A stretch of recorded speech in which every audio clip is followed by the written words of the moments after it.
नमस्कार दोस्तों, कैसे हैं आप लोग। उम्मीद करता हूं आप लोग बहुत अच्छे होंगे और आपकी तैयारी बहुत अच्छे से चल रही होगी। जैसे कि आपको पता है कि हम सभी सरकारी जॉब के अलर्ट लेकर आपके सामने उपस्थित होते हैं और वहीं पर एक बहुत बड़ा अपडेट निकल कर आ रहा है और वो अपडेट निकल कर आ रहा है यूपीपीएससी एपीएस 2023 के लिए। यानी कि 2023 को लेकर जो है बवाल चल रहा है। आप लोगों सबको पता है, पहले तो क्वेश्चन यूपीपीएससी जो है पहले तो क्वेश्चन पेपर लीक के मामले में पहले चिंतित थी, फिर परीक्षा तिथि पोस्टपोन करने के मामले में चिंतित, और अब एपीएस से खबर निकल कर आ रही है कि एपीएस में क्या बिग डबल है कि उत्तर कुंजी जारी न होने पर उठे सवाल। ठीक है, उत्तर कुंजी जारी न होने पर उठे सवाल। तो अपडेट क्या है, पूरी खबर को देखते हैं, क्या है पूरी खबर और यह है किस प्रकार से ये बवाल हो रहा है।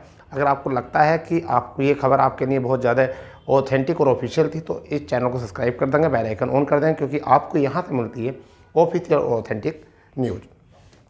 ठीक है, तो देखिए बात करते हैं हम किस चीज़ की। ये देखिए, ये आपने देखा होगा सबसे पहले जो है ये प्रयागराज का एक अखबार है और ये प्रयागराज के अखबार में जो है ये देखिए प्रयागराज का अखबार है पीएससी परीक्षा की, यानी कि एपीएस परीक्षा की उत्तर कुंजी जारी न होने पर उठे सवाल। ठीक है, आरटीआई दाखिल करने के माह भर बाद भी आयोग ने नहीं मिला जवाब। ठीक है, दावा पहले चरण की परीक्षा में पूछे गए थे कई गलत सवाल। तो अब बताइए, ये बवाल है पूरी तरीके से। उत्तर कुंजी भी नहीं जारी करी। यहाँ पर है उत्तर प्रदेश लोक सेवा आयोग यूपीपीएससी ने अपर निजी सचिव एपीएस भर्ती 2023 के तहत पहले चरण की परीक्षा का परिणाम तो जारी कर दिया, लेकिन उत्तर कुंजी जारी नहीं की और न ही प्रश्नों पर अभ्यर्थी से कोई आपत्ति मांगी। अभ्यर्थी सूचना के अधिकार के तहत आयोग से उत्तर कुंजी के बारे में जानकारी मांग रहे हैं, लेकिन उन्हें जवाब नहीं मिल रहा है। अभ्यर्थियों का दावा है कि परीक्षा में कई गलत सवाल पूछे गए थे और अगर आयोग उत्तर कुंजी जारी कर देता है तो गलतियां सामने आ जाएंगी। आयोग ने एपीएस परीक्षा 2023 में विज्ञापन 29 सितंबर 2023 को जारी किया था। यह भर्ती 10 साल बाद आई। इससे पहले वर्ष 2013 में विज्ञापन आया था, लेकिन विवाद के कारण यह परीक्षा बीच में ही निरस्त कर दी गई थी। इससे पहले वर्ष 2010 में विज्ञापन जारी हुआ था, लेकिन जिसके चयनित अभ्यर्थियों का नियुक्ति मिल चुकी है, यानी जिन्हें नियुक्ति मिल चुकी थी। इस हिसाब से एपीएस के पदों पर हुए 14 साल बीत चुके हैं। आयोग ने एपीएस परीक्षा 2023 के तहत 311 पदों पर भर्ती के लिए विज्ञापन जारी किया था। आप ये देखिए 2010 से अब 2023 में भर्ती आई, अभी 2024 चल रही है, 2024 में जाकर कहीं फाइनल होगी, तो कितने 14 साल इस भर्ती को हो जाएंगे आते हुए। ठीक है, आई थी भर्ती 2013 में भी, 2013 में भी आई थी, परंतु उसको क्या कर दिया था, निरस्त कर दिया था।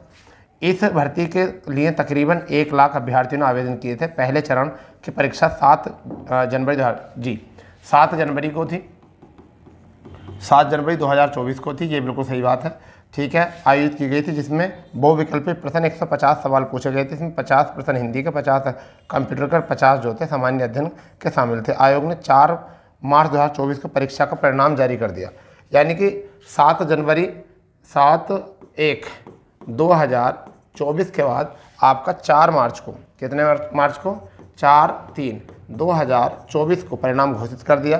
द्वितीय चरण की परीक्षा के लिए 5889, यानी कितने 5889, ठीक है 5889 अभ्यर्थियों को सफल घोषित किया गया। दूसरे चरण की परीक्षा टाइपिंग और शॉर्टहैंड के लिए 14 मार्च से आवेदन मांगे, 14 मार्च से जो है आवेदन मांगे गए थे। ठीक है, शुरू कर दिए गए थे। आयोग के कैलेंडर के दूसरे चरण की परीक्षा 9 अप्रैल 2024 को प्रस्तावित थी, लेकिन आयोग ने परीक्षा स्थगित कर दी और नई परीक्षा तिथि का इंतजार कर रहे हैं। आगे अंतिम उत्तर कुंजी भी जारी नहीं की। ठीक है, यानी इसमें मैं थोड़ा पढ़ा देता हूँ क्या है ये। इसमें क्या है कि आयोग के पहले चरण की परीक्षा की अंतिम उत्तर कुंजी भी जारी नहीं की। और अमूमन परीक्षा के बाद आयोग अंतिम उत्तर कुंजी जारी कर प्रश्नों पर आपत्ति मांगता है। इसके बाद परीक्षा का परिणाम जारी करता है। अभ्यर्थियों का आरोप है कि परीक्षा में कई गलत सवाल पूछे गए थे और उन्हें सही मानकर कुछ लोगों को गलत तरीके से लाभ पहुंचा गया है। अभ्यर्थी चाहते हैं कि आयोग उत्तर कुंजी जारी करे। एक अभ्यर्थी ने 9 मार्च को आरटीआई के माध्यम से आयोग से उत्तर कुंजी के बारे में आयोग से जानकारी मांगी थी। अभ्यर्थी ने आरटीआई के माध्यम से आयोग को बताया था कि परीक्षा में उसे ए सीरीज की प्रश्न पुस्तिका मिली थी। आयोग ने जब जानकारी उपलब्ध नहीं कराई तो अभ्यर्थी ने 9 अप्रैल को अपील दाखिल की, लेकिन अभी तक जानकारी नहीं मिली है।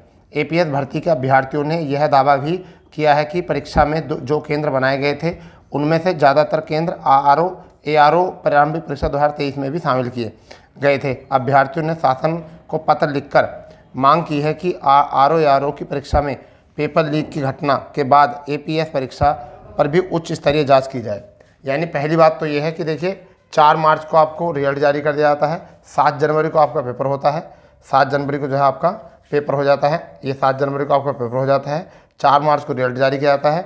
ना ही तो आपकी आंसर की आती है और ना ही आपकी रिवाइज आंसर की आती है। यानी क्या आती है?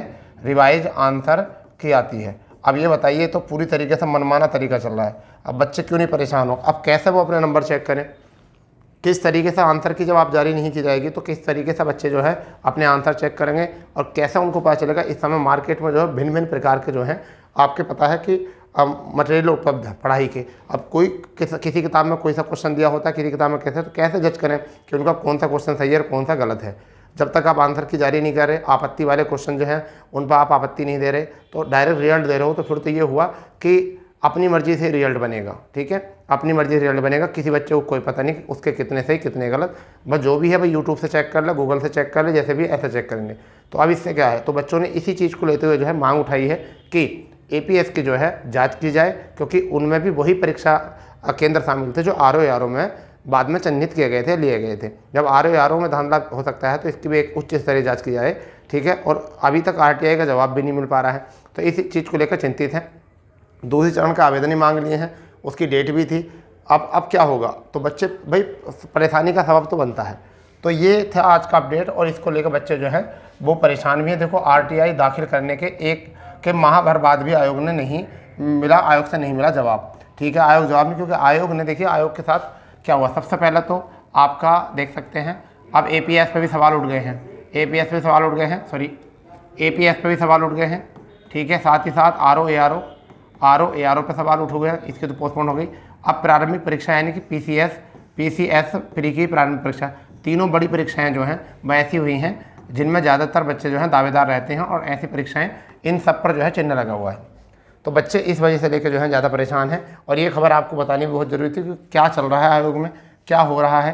सारी बात जो है वो कहाँ से पता चली है? प्रयागराज के एक अमर उजाला ब्यूरो से। ठीक है, और ये कब का है? ये बिल्कुल कल का ही एक अखबार है, उसके माध्यम से जो है ये हमें पता चला है। ठीक है, तो अगर आपको लगता है कि जानकारी बिल्कुल सटीक थी, अच्छी थी जानकारी, और आप इस जानकारी से मतलब सचेत हो चुके हैं, तो चैनल को कर देंगे सब्सक्राइब। अगर इसी प्रकार की जानकारी चाहते हैं तो बेल आइकन कर देंगे ऑन। तो मिलते हैं नई जानकारी और नई अपडेट के साथ, जब तक के लिए जय हिंद, जय भारत, वंदे मातरम।